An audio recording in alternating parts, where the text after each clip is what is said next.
Separation of lease component and non lease component in a contract. मतलब कि अगर एक कॉन्ट्रैक्ट किया है उसमें एक कंपोनेंट लीज का है, दूसरा नॉन लीज कंपोनेंट है, तो उन दोनों को सेपरेट कैसे करेंगे और रिकॉर्ड किस पे करेंगे? तो सेपरेट करेंगे on the basis of stand alone selling price यानी SSP पे, और इसी पे रिकॉर्ड करेंगे। तो देखो, तो इसमें दो केस सिनेरियोज आते हैं। एक ये कि आपने एक कॉन्ट्रैक्ट किया है, उसमें एक लीज कंपोनेंट नहीं है बल्कि खूब सारे हैं, उन सबको अलग अलग करना है। तो देखो, separation of multiple lease components in a contract तभी करेंगे जब वो जो लीज कंपोनेंट है वो इंडिपेंडेंटली उसका यूज़ किया जा सकता है, या तो खुद ही अकेले आप उसका यूज़ कर सकते हो, या फिर रेडली अवेलेबल जो रिसोर्स है मार्केट में उसको लेकर के उसका इंडिपेंडेंट यूज़ कर सकते हो। ठीक है।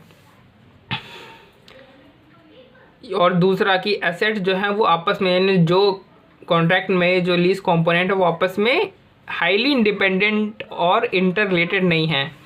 यानी दो बातें कि हम अगर एक से ज़्यादा लीज कंपोनेंट है तो हम उसको कब अलग कर सकते हैं।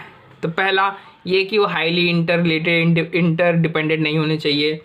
दूसरा कंडीशन ये है कि वो जो लीज कंपोनेंट है वो अलग अलग ही यूज़ किए जा सकते हैं। अब ठीक है, अलग अलग ही यूज़ किए जा सकते हैं with other readily available resource. और अगर कोई कॉन्ट्रैक्ट किया है उसमें एक लीज कंपोनेंट है, एक नॉन लीज कंपोनेंट, तो उसको किस तरीके से पहचानेंगे, अलग करेंगे। तो यहाँ पे इंडेक्स जो 115 है वो एप्लीकेबल हो जाता है यहाँ पर। तो वो जैसे आपने एक ट्रक दिया, आपने एक ट्रक लीज पर लिया, उसके साथ जो लेसर था उसने बोला कि मैं आपको मेंटेनेंस सर्विसेज भी अलग से लीज पर दूंगा। तो आप क्या लीज पे ले रहे हो? ट्रक लीज पे ले रहे हो या मेंटेनेंस सर्विस लीज पे ले रहे हो या दोनों लीज पे ले रहे हो?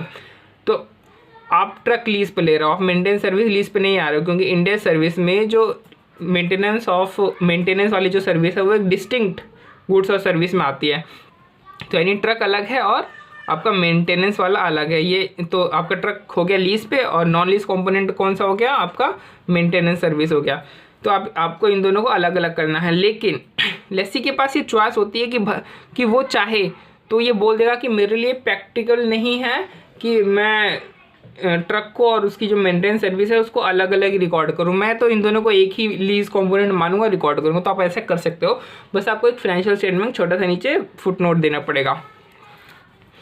फिर कुछ बातें ध्यान देने वाली बात है, जैसे उसको चलाने का खर्चा, उसके ऑपरेशंस का, या लीज पीरियड के एंड पे जो रिस्टोरेशन वापस से उसी तरीके से रिस्टोर करने का जो खर्चा आता है, जो इंश्योरेंस कॉस्ट आती है, वो कोई सेपरेट सर्विसेज नहीं है। उसको आप एक लीज का ही पार्ट मान करके चलो। ठीक है, वो कोई आपके लिए कोई नॉन लीज कंपोनेंट नहीं है, कोई सेपरेट लीज नहीं है, वो आपके लिए एक लीज का ही पार्ट है। ठीक है।